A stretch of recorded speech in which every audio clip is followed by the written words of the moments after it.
we are going to learn superposition of waves, that is chapter number 6 from your 12th standard textbook. Download the PDF version of this textbook from eBalbharti website. We are going to learn about the introduction part, and in introduction part we will learn the very basic of wave, means what is wave motion, what are the types of waves, what are the properties of waves, what are mechanical wave, what are electromagnetic wave, what is the difference between mechanical wave and electromagnetic wave. Then after that we are going to learn about the progressive wave. We will see the definition and properties of progressive wave, and after that we will see the phenomena of reflection of wave, or basically we are going to study about the reflection of transverse wave or longitudinal wave from a given medium. The next or the last part of today's session is all about superposition of wave. So without any delay, let's start from the introduction part. And the very first thing which is given in your textbook is some question. There are total 8 questions, and in this section they have asked you the very basic question about wave. The first question is, what is wave motion? What is a wave pulse? What are the common properties of wave? So these questions you are supposed to recall. That means you have already studied these topics in your previous standard. So let us quickly revise this topic or this question one by one. So the very first thing or the very first question is, what is wave motion? So wave motion is nothing but the disturbance which travels through the medium due to the continuous vibration of particles of the medium, or the phenomena of transfer of energy without transfer of matter. In this diagram, we will see that the blue arrow shows the movement of energy or the direction of motion of energy. Energy will travel in the direction of this blue arrow, and this red arrow indicating the movement of hand or rope, or we can say that movement of the particles of that rope. So what is happening here? The one end of the rope is tied to a rigid wall, and the another end of this rope is held by a person. So when this person will start giving the pulse, the wave will be set into the motion, and it will travel from the hand of the person to the another end which is tied on a string. So the particles of this wave will move or will oscillate up and down, that is in the direction of this red arrow, and the energy or the wave will travel in the direction of this blue arrow.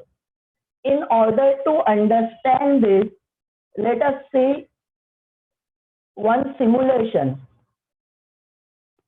The screen which you are seeing is a wave, and here is small red and some green sphere you are seeing it.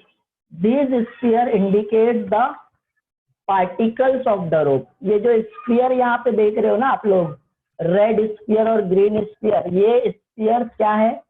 Particle है रोप के. अभी जब ये रोप को हम wave pulse देंगे तो ये रोप के पार्टिकल्स कैसे मूव होंगे और एनर्जी डिस्टर्बेंस कैसे मूव होगा वो देखना है ना. तो लेट अस सी दिस.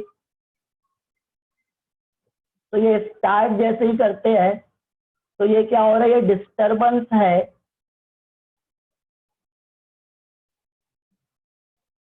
ये जो डिस्टर्बेंस आप यहाँ पे देख रहे हो, ये डिस्टर्बेंस क्या होगा? थोड़ी देर बाद आगे मूव हुआ, फिर after some time it is going to move again certain distance, फिर क्या होगा? फिर और कुछ डिस्टेंस कवर करेगा. तो ये जो है पार्ट जो आगे मूव हो रहा है, this is the disturbance. Disturbance will move in forward direction. एक बार और देख लेते हैं, है ना. अब ये अभी जब पार्टिकल है, ये मेन पोजीशन है पार्टिकल की. अब क्या करते हैं हम, इसको मोशन में सेट करते हैं, वेव का पल्स देने स्टार्ट करते हैं. तो ये क्या हुआ, ये यहाँ पे आ गया डिस्टर्बेंस. अभी यहाँ के पार्टिकल डिस्टर्ब नहीं हुए, डिस्टर्बेंस यहीं पे पहुंचा है. फिर जब फिर से स्टार्ट करेंगे तो ये डिस्टर्बेंस क्या हो रहा है, आगे ट्रैवल करके आ रहा है. फिर हम फिर स्टार्ट किए तो डिस्टर्बेंस क्या हुआ, और आगे ट्रैवल. तो ये डिस्टर्बेंस क्या हो रहा है, आगे ट्रैवल कर रहे हैं. बट पार्टिकल आगे ट्रैवल कर रहे हैं क्या, तो उसके लिए क्या करते हैं हम, ये जो ग्रीन स्फीयर है ना, इसको देखते हैं. This the motion of this green sphere is up and down. कौन सी डायरेक्शन में मूव हो रहे हैं, अप एंड डाउन. तो हम इसको क्या बोलेंगे कि ये ऑसिलेट हो रहा है. ये एक एंड से दूसरे एंड तक ट्रैवल किया क्या, नहीं किया. तो ये पार्टिकल अपनी मीन पोजीशन पे क्या हो रहा है, ऑसिलेट हो रहा है. और आगे क्या ट्रैवल किया, फिर आगे डिस्टर्बेंस ट्रैवल किया. एक बार और देख लो, ये डिस्टर्बेंस ट्रैवल करना स्टार्ट किया. First green sphere, second green sphere, दोनों ग्रीन स्फीयर्स को क्रॉस कर दिया. थर्ड, फोर्थ, फिफ्थ, सिक्स, ये सब ग्रीन स्फीयर अभी डिस्टर्ब नहीं हुए हैं. फिर थोड़ी देर बाद ये क्या हुआ, थर्ड ग्रीन स्फीयर भी डिस्टर्ब हो गया. मतलब ये डिस्टर्बेंस क्या हो रहा है, आगे बढ़ रहा है. और वेव क्या हो रही है, मूव हो रही है. तो disturbance travel through the medium due to the vibration of the particle. किसकी वजह से हो रहे हैं, डिस्टर्बेंस की वजह से पार्टिकल वाइब्रेट हो रहे हैं. तो this is nothing but wave motion. इसको ही हम क्या बोलते हैं, वेव मोशन बोलते हैं, right.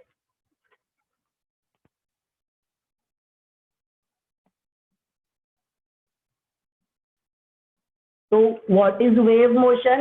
It is a disturbance traveling through the medium due to continuous vibration of particle of the medium.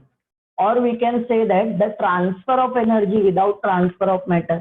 वो जो disturbance travel कर रहा था ना, वही आपकी एनर्जी थी. वो एनर्जी एक पॉइंट से दूसरे पॉइंट तक ट्रैवल कर रही है. बट पार्टिकल ट्रैवल कर रहे हैं क्या, पार्टिकल अपनी जगह पे ऑसिलेट हो रहे हैं. तो it is the phenomena of transfer of energy without transfer of matter. उसके बाद नेक्स्ट जो हम पढ़ने वाले हैं वो क्या है, a wave pulse. What is a wave pulse. एक वेव पल्स किसको बोलेंगे, तो पल्स का मतलब है ओनली वन टाइम डिस्टर्बेंस. अगर आप रोप को एक ही बार डिस्टर्ब कर रहे हो, उसका मतलब क्या है, वो आप एक पल्स दिए हो रोप का. उसको समझने के लिए ना ये एनिमेशन देखते हैं. तो ये एनिमेशन में देखो, एट अ टाइम एक ही बम ट्रैवल कर रहा है. तो ये एक बम को हम क्या बोलते हैं, वेव पल्स बोलते हैं. This is a single disturbance, only one time disturbance. तो ये जो चीज ट्रैवल कर रही है ना, इसको हम क्या बोलते हैं, वेव पल्स बोलते हैं, राइट. तो this is your wave pulse. उसके बाद next question, what are common properties of wave. तो एक्चुअली प्रॉपर्टीज ऑफ वेव में हम क्या पढ़ने वाले हैं, एम्पलीट्यूड पढ़ने वाले हैं. What is the amplitude, wavelength पढ़ने वाले हैं, राइट. तो पहले एम्पलीट्यूड की डेफिनेशन समझ लेते हैं. एम्पलीट्यूड क्या है, एम्पलीट्यूड इज और the maximum displacement of a particle from its mean position is called as amplitude. Particle क्या हो रहा था, ऑसिलेट हो रहा था. मैक्सिमम कितनी ऊपर गया, वो जो मैक्सिमम डिस्टेंस है उसको हम क्या बोलते हैं, एम्पलीट्यूड. ये देखो इमेज में ये जो रेड एरो दिख रहा है, मीन पोजीशन से कितनी ऊपर गया पार्टिकल, मैक्सिमम इतना डिस्टेंस. तो this is called as amplitude. इसको भी समझ लेते हैं. तो इसको समझने के लिए फिर से क्या करते हैं, हम यहीं पे आते हैं. ये हमारा वेव्स ऑन स्ट्रिंग. अब हमको क्या मेजर करना है, amplitude. What is amplitude, maximum displacement of a particle. तो क्या करते हैं, ऑसिलेशन में सेट कर दिए. अब ये वेव क्या होने लगी, ऑसिलेट होने लगी. एम्पलीट्यूड को थोड़ा सी बढ़ा देते हैं, राइट। एम्पलीट्यूड, ये आप यहाँ पे देख सकते हो स्क्रीन पे, यहाँ पे हम एम्पलीट्यूड सेट कर रहे हैं। मैं एम्पलीट्यूड को कितना कर दिया, 1 कर देता हूँ। तो एम्पलीट्यूड कितना है अभी, 1 सेंटीमीटर। अब क्या है एम्पलीट्यूड, एम्पलीट्यूड है मैक्सिमम डिस्प्लेसमेंट। तो इसको आप पूरी मेजर करके देख लेते हैं, ये स्केल आ गई। अब क्या करते हैं, स्टॉप रीसेट। ये जो पोजीशन है, this is the mean position of the particle. अभी वेव सेट नहीं हुई है, तो पार्टिकल्स कहाँ पे है, मीन पोजीशन पे। मैं क्या करता हूँ, मेरी स्केल को 1 सेंटीमीटर वाला जो पार्ट है वो मेन पोजीशन पे लगा देता हूँ, और ये दूसरी स्केल को उसके 1 सेंटीमीटर ऊपर। अब ऑसिलेशन देखते हैं कैसे होता है। तो ये 1 सेंटीमीटर से ट्रेवल करना स्टार्ट किया। ये 1 सेंटीमीटर से कितनी ऊपर जा रहा है, 2 सेंटीमीटर तक जा रहा है। ये लाइन जो दिख रही है ये 1 सेंटीमीटर ऊपर है। हर पार्टिकल 1 सेंटीमीटर जा रहा है, कोई पार्टिकल ऊपर जा रहा है क्या 1 सेंटीमीटर से। तो हर पार्टिकल का मेन पोजीशन से जो डिस्प्लेसमेंट है उसको क्या बोलेंगे हम, एम्पलीट्यूड। और यहाँ पे वो मैक्सिमम डिस्प्लेसमेंट कितना है, इट इज 1 सेंटीमीटर। तो दिस इज कॉल्ड, ये अपवर्ड डायरेक्शन में भी 1 है, और जब आप डाउनवर्ड डायरेक्शन वाला मेजर करोगे ना, तो ये भी 1 से 0, तो ये भी कितना हो गया डिस्टेंस, 1 सेंटीमीटर बताएगा। तो ये जो मीन पोजीशन है, बीच में जो आप डैश वाली लाइन देख रहे हो, this is your mean position, and the displacement we are going to measure from this line. ये लाइन से हम क्या करने वाले हैं, डिस्प्लेसमेंट मेजर करने वाले। या तो डाउनवर्ड में मेजर कर लो या तो अपवर्ड में, दोनों कितना आने वाला है, 1 सेंटीमीटर ही आने वाला। तो we will say that the amplitude of this wave is 1 centimetre. समझ में आया। चलते हैं नेक्स्ट।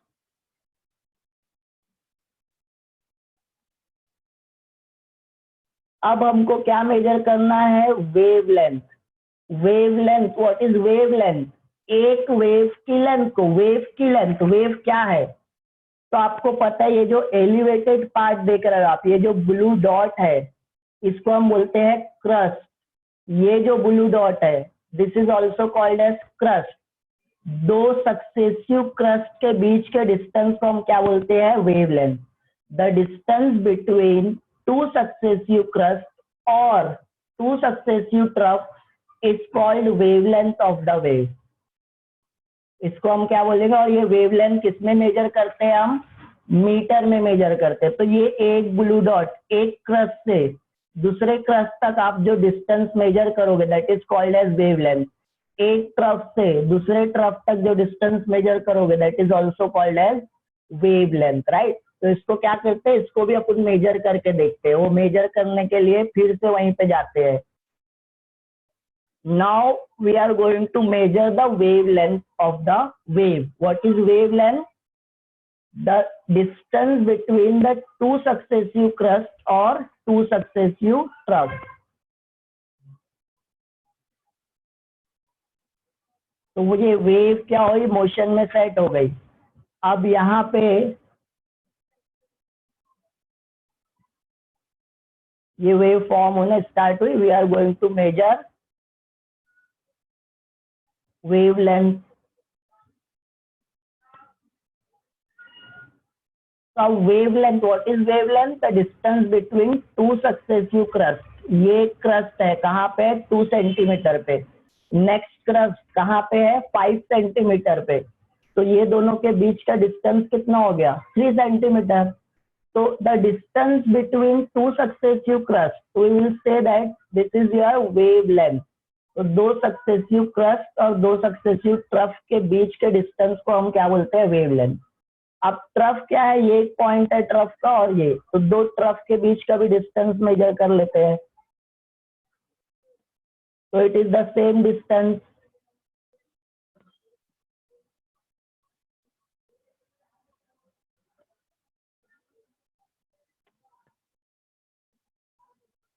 यहाँ से एक ट्रफ है, this is your one trough, ये है फर्स्ट ट्रफ, नेक्स्ट ट्रफ ये है, बीच में और कोई ट्रफ नहीं है, तो these are the two successive trough and the distance between them is almost around 3 centimetre. तो टू सक्सेसिव ट्रफ के बीच का डिस्टेंस भी 3 है और टू सक्सेसिव क्रस्ट के बीच का डिस्टेंस भी 3 है, नियर अबाउट 3 है। तो we will say that the wavelength of this wave is 3 centimetre. क्या करते हैं अब, नेक्स्ट स्लाइड पे जाते हैं।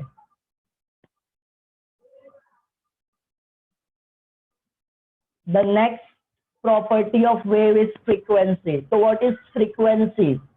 The number of vibration per second by a particle is called as frequency of wave. एक सेकंड में पार्टिकल कितनी बार वाइब्रेट हुआ तो उसको क्या बोलते हैं, वेव बोलते हैं। तो सॉरी फ्रीक्वेंसी बोलते हैं। तो frequency is nothing but the number of vibration. तो यहाँ पे क्या करते हैं, फर्स्ट वेव जो है ब्लू वाली वेव दिख रही है, if particle vibrates only one time, अगर एक वाइब्रेशन करता है पार्टिकल तो एक क्रस्ट और एक ट्रफ बनेगी। 2 बार वाइब्रेशन करेगा तो 2 क्रस्ट और 2 ट्रफ, यहां तक आ गई वेव। मतलब एक क्रस्ट ये है, दूसरा क्रस्ट ये है, एक ट्रफ ये है, दूसरा ट्रफ ये है। तो एक क्रस्ट और एक ट्रफ बनेगा कब, जब पार्टिकल एक बार वाइब्रेट करेगा। 2 क्रस्ट और 2 ट्रफ बनाए मतलब पार्टिकल 2 बार वाइब्रेट किया। 3 क्रस्ट और 3 ट्रफ बनाए मतलब पार्टिकल 3 बार वाइब्रेट किया। तो यहाँ पे कितने क्रस्ट है, काउंट करके बताओ। 1 2 3 4 5 6, 6 क्रस्ट है। 1 2 3 4 5 6, 6 ट्रफ है। तो हम बोलेंगे ये एक क्रस्ट एक ट्रफ, एक वाइब्रेशन, दूसरा क्रस्ट दूसरा ट्रफ, दूसरा वाइब्रेशन, तो टोटल ऐसे 6 पेयर्स मिलेंगे। तो अगर वेव कोई एक एंड से दूसरे एंड तक पहुंचने के लिए 1 सेकंड लगा है और कितने क्रस्ट बने हैं, 6 क्रस्ट बने हैं, 6 ट्रफ बने, तो हम बोलेंगे 1 सेकंड में पार्टिकल 6 टाइम्स वाइब्रेट हुआ। और फ्रीक्वेंसी कितनी है, 6 hertz. The unit of frequency is hertz. अब ये नीचे वाली वेव देखते हैं, 1 2 3, 3 क्रस्ट है और 3 ट्रफ है। तो पार्टिकल अगर वेव को एक एंड से दूसरे एंड तक पहुंचने के लिए 3 क्रस्ट और 3 ट्रफ बने मतलब पार्टिकल कितनी बार वाइब्रेट किया, 3 बार। तो हम बोलेंगे frequency is 3 hertz. So the frequency of this red wave is 3 hertz and the frequency of this blue wave is 6 hertz. तो किसकी फ्रीक्वेंसी ज्यादा, ब्लू वाले की, तो हाई फ्रीक्वेंसी वेव है, it is high frequency, red one is low frequency wave. उसके बाद next है the time taken for any particle to complete one vibration is called as period of wave. एक vibration complete करने जो time लगता है particle को, that is called as time period. पढ़ रहे थे हम। नेक्स्ट क्वेश्चन जो दिया हुआ है वो क्या है, what happens when a wave propagates in a medium. तो whenever a wave propagates in a medium, 2 important चीज याद रखना है यहाँ पे। First, energy is going to transfer from one end of a medium to another end. wave motion is nothing but transfer of energy. propagation, propagates का मतलब क्या होता है, ट्रैवल करना। तो जब वेव प्रोपगेट करेगी मीडियम में, इसका मतलब है एनर्जी ट्रैवल कर रही है और वो एनर्जी एक एंड से दूसरे एंड तक जाएगी। बट पार्टिकल क्या कर रहे हैं, तो ये जो एनिमेशन देख रहे हो इसमें ब्लू पार्टिकल अपनी जगह पे अप एंड डाउन मोशन कर रहा है। ये मोशन को हम क्या बोलते हैं, ऑसिलेशन मोशन और वाइब्रेशनल मोशन। तो particles will oscillate about their mean position. Particle आगे नहीं जाने वाला है मीडियम में, पार्टिकल अपनी जगह पे अप एंड डाउन मोशन करेगा और क्या आगे जाएगी, एनर्जी आगे जाएगी। तो जब वेव मीडियम में प्रोपगेट करती है, व्हाट हैपेंस, क्या होता है, तो सबसे पहली चीज एनर्जी ट्रांसफर होती है। और दूसरी चीज पार्टिकल वाइब्रेट होते हैं। नेक्स्ट क्या है, टाइप्स ऑफ वेव। तो वेव को बेसिकली ना हम दो कैटेगरी में डिवाइड करते हैं, एक है मैकेनिकल वेव, एक है इलेक्ट्रोमैग्नेटिक वेव। थर्ड टाइप की वेव भी होती है, बट जब वो आप हायर स्टैंडर्ड में जाओगे तो पढ़ोगे। अभी तुम्हारे सिलेबस में यही दो वेव है। फर्स्ट है मैकेनिकल वेव, ये मैकेनिकल वेव है। और second type of wave is electromagnetic wave. Electromagnetic wave and mechanical wave, these are the two types of wave. तो अभी ये दोनों में डिफरेंस क्या है, दोनों वेव है, दोनों से क्या होता है, एनर्जी ट्रांसफर होती है। दोनों जब जाते हैं तो पार्टिकल्स वाइब्रेट होते हैं if there are a particle. तो the main difference between these two wave, mechanical wave requires a material medium. इसका मतलब क्या है, अगर पार्टिकल है मीडियम में तो वेव, कौन सी वेव, मैकेनिकल वेव ट्रैवल करेगी। But electromagnetic wave do not requires a material medium. अगर सपोज मटेरियल मीडियम नहीं है, पार्टिकल्स नहीं है, कहाँ पे पार्टिकल्स नहीं होते हैं, तो हम बोलते हैं वैक्यूम में। तो अगर वैक्यूम है तो मैकेनिकल वेव ट्रैवल नहीं करेगी because it requires a material medium. But electromagnetic wave can travel through vacuum also. Electromagnetic wave liquid, solid, gaseous medium से भी ट्रैवल करती है और वैक्यूम में भी ट्रैवल करती है। But mechanical wave can travel or it requires a material medium to propagate। अब ये जो इलेक्ट्रोमैग्नेटिक वेव है ना, ये हम बाद में पढ़ेंगे। ये चैप्टर किस पे बेस्ड है, मैकेनिकल वेव। ये पूरे चैप्टर में स्टार्ट टू एंड हम कौन सी वेव के बारे में पढ़ने वाले हैं, मैकेनिकल वेव के बारे में ही पढ़ने वाले हैं। तो अब मैकेनिकल वेव को और डिटेल में पढ़ने वाले हम। तो mechanical wave, the very first thing, it requires a material medium। तो mechanical wave is further divided into two categories, दो कैटेगरी में डिवाइड करते हैं। One is transverse wave, another one is longitudinal wave.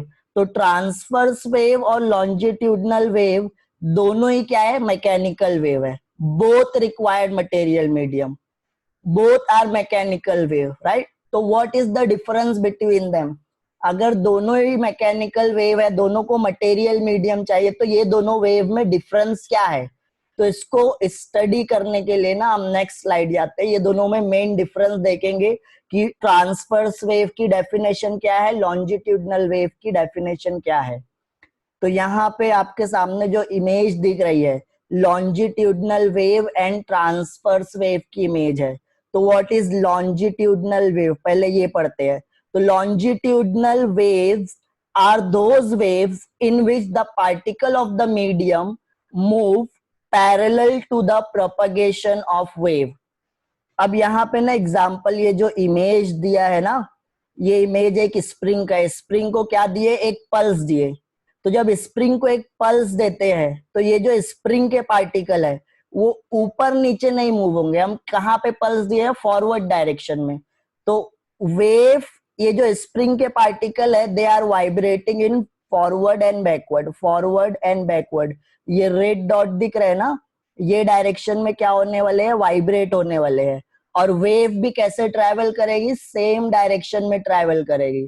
तो ये टाइप की wave जहां पे vibration of particle and direction of propagation of wave parallel होगा, तो उसको हम क्या बोलते हैं, लॉन्जिट्यूडनल वेव बोलते हैं। लॉन्जिट्यूडनल वेव में vibration of particle and direction of propagation both are in same direction, both are parallel to each other, दोनों पैरेलल होते हैं।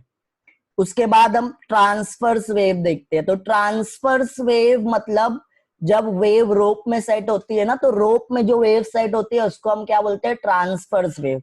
तो यहाँ पे एग्जांपल देख लेते हैं। सपोज ये डायग्राम में क्या बताया, एक रोप है, ये रोप में वेव ऑलरेडी सेट हो चुकी है। तो ये रोप के पार्टिकल्स कैसे मूव कर रहे हैं, ये एंड पे सपोज एक पर्सन उसको क्या कर रहा है, पल्स दे रहा है। तो ये जो पार्टिकल है ये आगे जाएगा क्या, नहीं जाने वाला। ये पार्टिकल जो है, जो उसके हाथ में है, वो कैसे मूव होगा, up and down, up and down. तो तो यहाँ पे पार्टिकल, रोप का पार्टिकल वाइब्रेट कर रहा है, कौन सी डायरेक्शन में, अप एंड डाउन, और वेव कहाँ पे जा रही है, फॉरवर्ड डायरेक्शन में जा रही है। तो अब इसको डिफाइन कैसे करोगे, vibration of particle and direction of propagation of wave दोनों क्या है, परपेंडिकुलर है, तो this is called as transverse wave. तो transverse waves are those waves in which the particles of the medium move perpendicular to the direction of the propagation of wave. Example, ripple form on the surface of the water is a transverse wave. Water के surface पे जो ripple form होता है, मतलब जो wave form होती है, वो किसकी एग्जांपल है, ट्रांसवर्स वेव के। इसको समझने के लिए ना हम क्या करते हैं, एक एनिमेशन देखते हैं। तुम लोग को मैं एनिमेशन दिखाता हूँ। ये सेकंड एनिमेशन, यहाँ पे पार्टिकल्स कैसे वाइब्रेट कर रहे हैं। तो ये जो पार्टिकल देखो, इसके हाथ में जो पार्टिकल है या हाथ के पास, ये first particle, this particle is moving in upward direction and downward direction, और ये वेव कैसे बढ़ गई, आगे बढ़ गई। तो this wave is traveling in forward direction but the particle is moving or vibrating in up and down। फिर से देखते हैं एक बार, देखो ये वेव पार्टिकल कैसे मूव हो रहे हैं, ऊपर और नीचे, और ये वेव आगे बढ़ते जा रही है क्या, ध्यान से देखो सब, वेव आगे बढ़ रही है, राइट, वेव आगे बढ़ते जा रही है। और ये जो रेड वाला पार्टिकल है, इसको ध्यान से देखो, ये रेड वाला पार्टिकल आगे बढ़ा, ये नहीं, अपनी जगह पे ऑसिलेट हो रहा है। तो ये जो रेड वाला पार्टिकल है, ये अगर ऑसिलेट हो रहा है अपनी जगह पे, तो फिर आगे क्या गया, तो हम बोलेंगे आगे एनर्जी गई। तो vibration of this particle and direction of propagation of wave is perpendicular. तो अगर परपेंडिकुलर होते हैं ना, तो वो ट्रांसवर्स वेव होती है। ट्रांसवर्स का मतलब ही होता है परपेंडिकुलर। अब उसके बाद लॉन्जिट्यूडनल वेव देख लेते हैं। अब ये लॉन्जिट्यूडनल वेव देखो, ये कैसे पल्स दिया, अब पार्टिकल ऊपर और नीचे नहीं वाइब्रेट कर रहे, पार्टिकल कैसे वाइब्रेट कर रहे हैं, आगे और पीछे, है ना। एक बार और देखते हैं, देखो ये particles are moving back and forth, back, ये रेड वाला पार्टिकल पहले आगे मूव हुआ, फिर पीछे आ गया, राइट। और जो डायरेक्शन में पार्टिकल वाइब्रेट हुए, वही डायरेक्शन में क्या हुई, वेव भी ट्रेवल की। फिर से देखते हैं ना, ये पार्टिकल आगे फिर पीछे भी आ रहे हैं, आ रहे पीछे, है ना, ये रेड वाला आगे जाके पीछे आ रहे हैं। तो ये पार्टिकल जो डायरेक्शन में वाइब्रेशन कर रहे हैं, सेम डायरेक्शन में वेव भी ट्रेवल कर रही है। तो हम क्या बोलेंगे, direction of vibration and direction of propagation of wave is parallel to each other, and if both are parallel, that type of wave is longitudinal wave। ये समझ में आ गया। नेक्स्ट स्लाइड पे जाते हैं। अब ये तुम्हारी जो है ना एग्जाम्पल, यहाँ पे लॉन्जिट्यूडनल वेव और ट्रांसवर्स वेव है। लॉन्जिट्यूडनल वेव ये ऊपर वाली वेव जो दिख रही है आपको, this is your longitudinal wave, और ये जो नीचे वाली वेव दिख रही है, this is your transverse wave. तो जब लॉन्जिट्यूडनल वेव सेट होती है मीडियम में, तो मीडियम में कुछ पॉइंट पे पार्टिकल्स क्राउडेड हो जाते हैं, मतलब एक दूसरे के करीब आ जाते हैं, their distance decreases, they gets crowded, compressed हो जाते हैं। तो वो रीजन को हम क्या बोलेंगे, कॉम्प्रेशन। और मीडियम में कुछ रीजन्स ऐसा मिलता है जहां पे पार्टिकल सेपरेट रहते हैं, तो उसको हम क्या बोलेंगे, रैरिफैक्शन। और जब लॉन्जिट्यूडनल जब ट्रांसवर्स वेव मीडियम में सेट होती है, तो एक एलिवेशन क्रिएट होता है। ये this is the most elevated part, ये एलिवेटेड पार्ट है, सबसे टॉप पार्ट जो है, ये पॉइंट जो सबसे टॉप पार्ट है, ये पॉइंट जो सबसे टॉप पार्ट है वेव का, ये जो सबसे टॉप मोस्ट पार्ट दिख रहा है ना ये वेव का, इसको हम क्या बोलते हैं, क्रस्ट। और जो सबसे बॉटम मोस्ट पार्ट है ना, उसको हम क्या बोलते हैं, ट्रफ। तो क्रस्ट एंड ट्रफ कहाँ पे बनते हैं, ट्रांसवर्स वेव में बनते हैं। रेरिफेक्शन और कॉम्प्रेशन कहाँ पे बनते हैं? लॉन्जिट्यूडनल वेव में। तो when longitudinal wave is traveling in a medium alternately divided into rarefaction and compression, rarefaction and compression. ये जो compression है, this compression is the region in which particles are more crowded, और ये जो rarefaction है, particles are separated. Transverse wave में the elevated part, the topmost part of the wave is crust and the bottommost part is trough. तो transverse wave में crest और trough बन रहे हैं और लॉन्जिट्यूडनल वेव में कॉम्प्रेशन और रेरिफेक्शन बन रहे हैं, राइट। तो अब इसके लिए ना हम एक वीडियो देखते हैं ट्रांसवर्स और लॉन्जिट्यूडनल वेव का।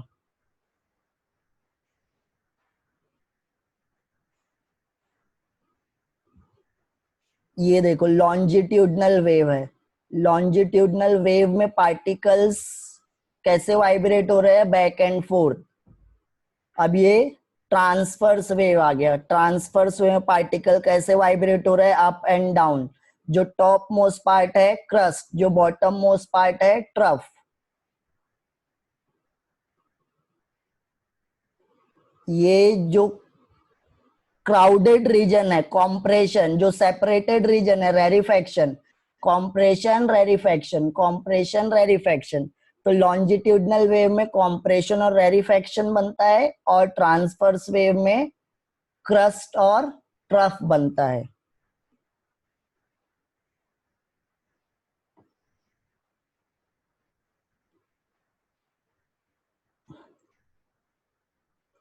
तो ये थी दो important types of mechanical wave, transverse wave and longitudinal wave. उसके बाद नेक्स्ट स्लाइड है sound wave. What are sound wave? Sound wave actually है क्या? तो sound wave is a longitudinal wave. अब लॉन्जिट्यूडनल वेव की डेफिनेशन क्या पढ़े हम? Vibration of particle and direction of propagation of wave are parallel. तो जब पार्टिकल्स आगे पीछे वाइब्रेट करेंगे और वेव भी सेम डायरेक्शन में जाएगी तो that is your longitudinal wave, और sound is a longitudinal wave. तो साउंड वेव, सेकंड पॉइंट क्या है यहाँ पे? Sound wave is a wave of alternating high pressure and low pressure regions of air. जहां पे कॉम्प्रेशन बना, ये सी दिख रहा है, C is for compression, particles are crowded here.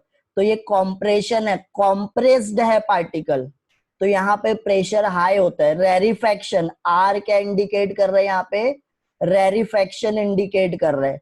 Particles are separated, तो अगर पार्टिकल्स सेपरेटेड है तो ये रेरिफेक्शन। फिर ये क्या है? सी कॉम्प्रेशन, फिर रेरिफेक्शन, फिर कॉम्प्रेशन। तो ये इमेज में क्या बताया है कि एक स्पीकर है, that is the source of sound which is going to produce the sound. तो जब ये साउंड प्रोड्यूस करेगा तो मीडियम में क्या बनने वाले हैं? Alternate compression and rarefaction. Compression बनेगा, उसके बाद रेरिफेक्शन, फिर कॉम्प्रेशन, फिर रेरिफेक्शन। और जो कॉम्प्रेशन होगा ना, at this point the pressure is very high. Pressure क्या रहेगा? कॉम्प्रेशन में बहुत हाई रहेगा। यहाँ पे ये ग्राफ से प्रेशर बताया है। ये पॉइंट पे सबसे ज्यादा है प्रेशर, ये पॉइंट पे सबसे कम है। ये पॉइंट कौन सा है?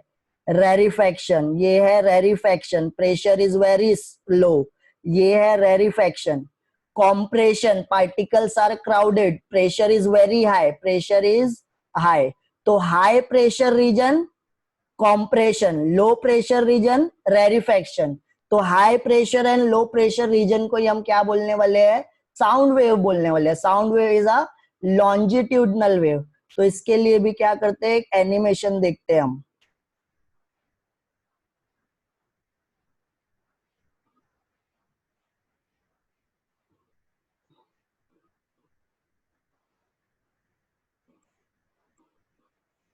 अब बेसिकली देखो, ये यहाँ पे ये एंड, लेफ्ट एंड पे स्पीकर है। ये स्पीकर क्या कर रहा है? साउंड वेव एमिट कर रहा है। ये रेड लाइन जो आगे बढ़ रही है ना, this is your sound wave. ये कहाँ तक जा रही है? ऑब्जर्वर तक जा रही है। अब बेसिकली हमारा परसेप्शन नहीं होता है कि स्पीकर से वेव क्या की? ट्रेवल की और ऑब्जर्वर जो सुन रहा है उसको सुनाई देगा, बट ये मीडियम में पार्टिकल भी होंगे। अब अगर ये एयर में से साउंड ट्रेवल कर रहे हैं तो एयर के मॉलिक्यूल्स होंगे, वो एयर के मॉलिक्यूल्स का मोशन कैसे हो रहा है, क्या करना है, वो एयर के मॉलिक्यूल्स का मोशन देखना है हमको। तो अब देख लेते हैं मोशन कैसे हो रहा है एयर के मॉलिक्यूल का। देखो ये एयर के मॉलिक्यूल है, वेव जैसे जैसे आगे बढ़ रही थी मॉलिक्यूल्स कैसे हो रहे थे, कॉम्प्रेस्ड। यहाँ पे वेव आगे बढ़ी, मॉलिक्यूल कॉम्प्रेशन, ये रेरिफेक्शन, फिर ये कॉम्प्रेशन, इसके बाद रेरिफेक्शन, फिर ये कॉम्प्रेशन, उसके बाद रेरिफेक्शन, फिर उसके बाद कॉम्प्रेशन। तो ये क्या हो रहा है, जब साउंड वेव ट्रेवल कर रही है ना, तो कहीं कहीं पार्टिकल्स बहुत क्राउडेड हो जाते हैं, दैट इज कॉम्प्रेशन, कहीं कहीं सेपरेट रहते हैं, दैट इज रेरिफेक्शन। और ये कॉम्प्रेशन और रेरिफेक्शन आगे बढ़ता है, compression and rarefaction advances in a medium and sound wave will produces। तो ये ऐसे साउंड क्या होता है, ट्रैवल करता है मीडियम में। तो sound wave is nothing but the alternate high pressure and low pressure reason. Pressure high कहाँ पे होगा, कॉम्प्रेशन में होगा, प्रेशर लो कहाँ पे होगा, रेरिफेक्शन में होगा। तो दिस इज द इंट्रोडक्शन